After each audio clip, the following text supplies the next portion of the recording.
É esse que é o contraponto que eu queria colocar aqui, Pirula, alguns pontos. Alguém em casa pode escrever assim, eu escreveria. Pô, o Pirula deu uma aula de biologia, o cara explicou detalhe por detalhe, e o energúmeno do Rodrigo ainda continua duvidando. Muito bem, pessoal, seja muito bem-vindo ao canal mais uma vez. Muito obrigado por você ter clicado neste vídeo. Não é esse o ponto. Vamos destacar Só uma coisinha. Você está vendo que o que eu estou falando não é que eu estou sendo o dono da verdade. Não, mas acabei de falar, eu ia elogiar justamente esse ponto aqui. Tá.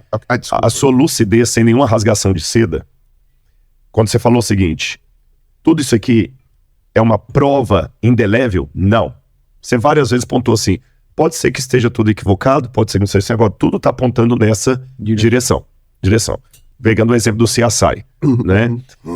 Tudo está indicando que o fulano de tal é o assassino, que eu tenho o DNA dele, mas há muitos casos em que todas as evidências se equivocaram. O ponto que eu pego aqui é o seguinte, com base em tudo isso que falou, você vê que a prova maior que a coisa não é uma certeza absoluta, além do que você já deixou muito claro aqui, é que o próprio método, ele não se propõe ser uma prova da evolução, ele já parte do pressuposto da hipótese evolucionista. A hipótese que você vai colocar evolucionista. Exato. No caso, eu não colocaria, nesse caso aqui, eu nem colocaria como só a hipótese evolucionista. Eu diria assim, a hipótese de que as aves são um tipo de dinossauro. Digamos, sabe, fazendo uma hipótese mais restrita. Só para evitar Agora, como é que eu leio essas coisas, mesmo sem ser da área? Porque alguém fala, também, você não é da área, mas você viu as mesmas. Por que você ainda continua duvidando? É que, para mim, todas as evidências, elas corroboram para um fóssil, vou chamar de Arqueovilela. Boa, gostei. Um fóssil de Arqueovilela, modificando com asas sem asas, e aqui na frente outro fóssil de Arqueovilela, semelhante. E depois extinguiu. Mas ainda é Arqueovilela. Não é um que virou outro. Entendi. Essa lacuna que a gente chama vulgarmente de elo perdido, e se eu levar para a evolução humana, a coisa fica mais complicada ainda. Fica mais complicada ainda. Esse aqui, tal. Parece que foi certinho. Até agora, as evidências estão apontando assim, seres que vão se transmutando, nem sei se eu posso usar essa expressão, para se tornar da mesma espécie que o ancestral dele era. Ele continua sendo o Archaeopteryx. Eu estou esperando aquela evidência que mostra realmente um ser virando o outro. E essa, ainda não, eu não vi uma confirmação disso. E só um último detalhe para você poder responder. E o ponto, assim, que alguém pode perguntar, duas questões, aliás. Uma, quando eu até apresentei a questão do Darwin, que eu falei assim, mas a amostragem é muito pequena. A amostragem mundial de fósseis também é pequena. Não dá mais tanto não, cara. Sim, mas assim, para o que foi o período pré-histórico... não, com certeza. Mas até porque parte-se do pressuposto de que o registro fóssil... desapareceu. É raro. Você vai ter muito, por exemplo, quanto menor for o bicho... Quanto mais comum e quanto mais ele é. Então, concha, trilobita... Os paquidermes são mais fáceis de... Foraminífero, que o Sacani trabalha lá, não sei o que. Isso aí você tem até... É lógico que você pode dar uma contra-argumentação que eu tô falando, vou te dar um argumento, embora você não precise disso. Eu não tenho uma prova arqueológica para cada história que a Bíblia apresenta. Mas a pergunta não é essa. Eu trabalho com fragmentos de história. A pergunta é, o pouco que se descobriu confirma ou desmente a narrativa bíblica? E essa é a pergunta. Não é aquela ideia que, mas cadê a prova de Salomão? Cadê a prova que... Não, isso é estupidez. Quem fala isso não conhece. Você entendeu? Porque eu também não tenho a prova de toda a história da antiguidade, mesmo aquelas mais bem documentadas como Grécia e Roma, tem um monte de coisa que você não tem. Não sabe. É um vácuo profundo. Alexandre o Grande, eu não tenho nenhuma prova arqueológica de Alexandre o Grande na Índia. Nenhuma prova arqueológica, nenhuma, zero. E só a narração do Aristóteles. Só a narração do Aristóteles. Nem Aristóteles não menciona, que é o mais antigo autor a falar de Alexandre o Grande, é Plutarco, que está 300 anos depois da morte de Alexandre. Então você tem aquelas moedas lá que foram cunhadas depois da morte dele, a gente não tem prova nenhuma. Isso é até uma briga que eu até dou uma ironizada no Bertrand Russell, que o Bertrand Russell falava que para que os crentes ficam preocupados com Jesus? Nós temos que enaltecer Pitágoras. Pitágoras é que é um homem que tem... E sabe qual a prova arqueológica que eu tenho da existência de Pitágoras? Zero. Eu tenho um texto... Zero. Não tem texto, não tem nada. E pode perguntar um matemático aqui e falar, não, eu nem sabe se Pitágoras existiu. E aí vem o Bertrand Russell e fala que os crentes perdem tempo com Jesus quando nós temos que enaltecer Pitágoras. Há muito mais evidências arqueológicas e históricas de Jesus do que... Um mau exemplo que ele pegou. Péssimo. E para um cara da envergadura de Bertrand Russell. Ou seja, para quem não acredita, né, pessoal, ainda na existência de Jesus, vai ter que não acreditar na existência de um monte de outros personagens da história que tem ou não tem evidências de sua existência ou tem pouquíssimas evidências de sua existência, diferentemente de Jesus, que tem aí, como disse o Rodrigo Silva, muita evidência da sua existência, um Jesus histórico, né? Então, para quem não acredita, fica esperto aí que você vai ter que reler muita coisa que você acreditava, né? Então... Não é? Mas então, o meu ponto é esse, eu também sou cético. Não é gratuito, é porque ainda não vi uma coisa assim, bom, bateu, fechou. O que eu vi até agora condiz com o que eu chamei, peço licença para usar essa nomenclatura, de microevolução. Seres que vão evoluindo e se tornando os mesmos seres. Agora, com relação a que você falou assim, mas são... alguém poderia colocar isso, você não colocou, mas poderia. Mas, Rodrigo, vem cá.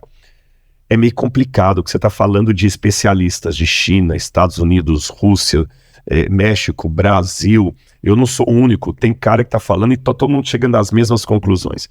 Aí nós temos que fazer também uma outra observaçãozinha crítica, que é o tal do Zeitgeist, formado em alemão. Tá. É o espírito. Você sabe que a mente da gente, ela é preparada para encontrar parâmetros. Reconhecer padrões. E quando você tem um consenso social, cultural, as pessoas já olham buscando aquele padrão e já começam a enxergar o padrão. Um exemplo clássico que você deve conhecer, senão a gente pode falar para você, é o raio N. Você sabe a história do raio N, do Blondeau? Ah, tá. Não sei. Não sabe? Hoje fala-se muito do raio X, etc. Mas antes do raio X e tudo mais, houve o raio N, que o Blondeau, eu quero lembrar para mim o nome, o Blondeau que ele descobriu o raio N. E muitos trabalhos foram feitos sobre o raio N. E muitas pesquisas foram feitas, artigos foram escritos. Estou falando de física, cara cético, cara de ciência, cético, eu falo assim, que trabalha com evidência, blá, blá, blá, blá. Até que alguém desconfiado que o raio N era uma ilusão coletiva, uma farsa, ele fez uma coisa interessante. Depois eu posso passar histórico disso, é uma história bem documentada. Era um jornalista científico. Ele tirou da sala a lâmina ou a lente que produziu o raio N. E durante dias deixou sem a lâmina ali. Os vários físicos entravam, continuavam medindo o raio e vendo o raio quando era impossível ver, porque a lâmina não estava ali. Lá. Somente depois disso, provaram que o raio N era uma grande besteira, mas até isso aí tinha muito físico defendendo o raio N e em pontos diferentes, sabe? Então, esse detalhe assim de a maioria tá, porque teve uma época também que a maioria falava de Bíblia. E era um consenso, né? Então, por isso que eu, assim, não é por teimosia, por estupidez, e eu agradeço a gentileza com que você colocou a coisa aqui em 2 pontos que eu destaco. 3, aliás. 4. Eu vou destacar 4 pontos da sua fala aqui. A paixão pelo que faz. Seu olho brilha. Isso é bonito. Você tem paixão pela biologia. Você começou a falar da sua infância. Que você verdade, tem razão. E tudo mais, você falou com paixão.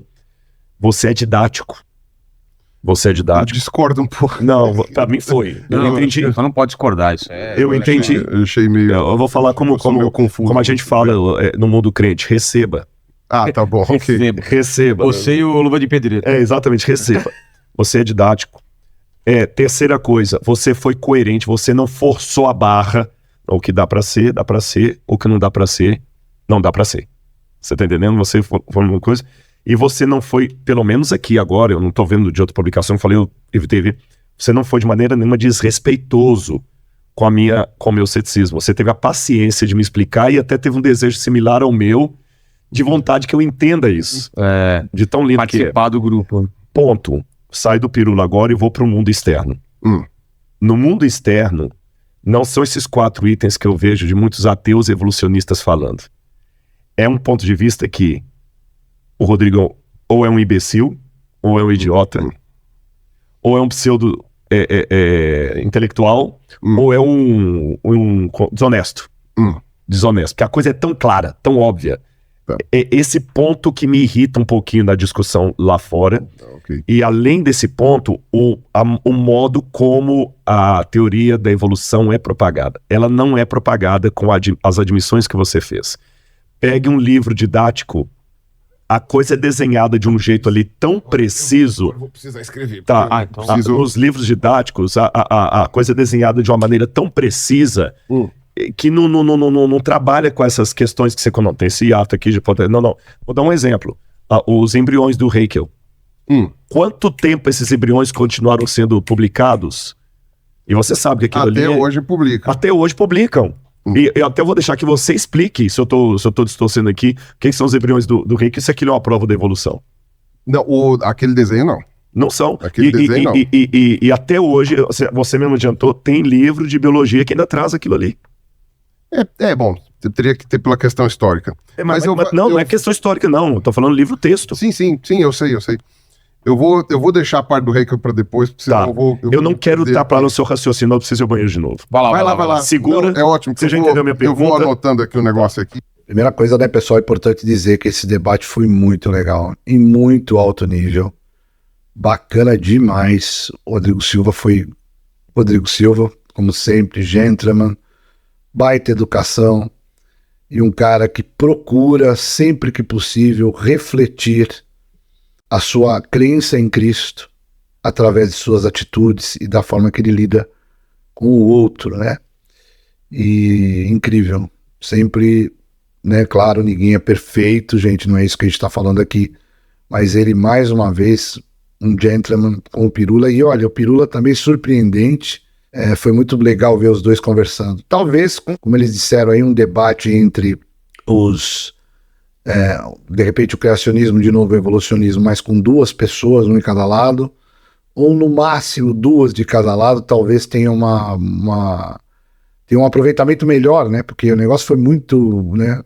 6 realmente foi muito bagunçado, muito doido, não por culpa do Vilela, do pessoal que organizou, não, nada disso, mas é porque é complicado 6 pessoas falando, né? Chega uma hora aí, na hora que tá todo mundo já, aí fica, né? Super complicado, mas olha, parabéns para os dois, muito legal, quem assistiu, vale muito a pena, eu vou deixar aqui na descrição desse vídeo, tá? Como sempre a gente faz os reacts aqui, a gente deixa na descrição dos vídeos, para você poder ver na íntegra, só que são 9 horas e lá vai. Tem gente que não consegue assistir inteiro, por N questões, então vai vendo pedaços aí, e aqueles que te interessar, você vai ver no react aqui nosso também, aí vai lá. Mas de qualquer forma eu vou deixar o link aqui na descrição para você ver o vídeo na íntegra lá do Inteligência Limitada do Vilela. É isso aí, pessoal. E mais uma vez, se você gostou desse conteúdo, eu vou pedir para você dar o seu joinha, tá? E não esquece também de compartilhar com seus amigos. E se você não conhecia o canal, caiu aqui de paraquedas, eu peço para você, se você gostou do conteúdo, se inscreva no nosso canal, tá bom? E também dê o seu curtir aí, indique para os seus amigos. Valeu, pessoal. Mais uma vez, muito obrigado por você ter chegado até aqui nesse vídeo. Valeu, fui!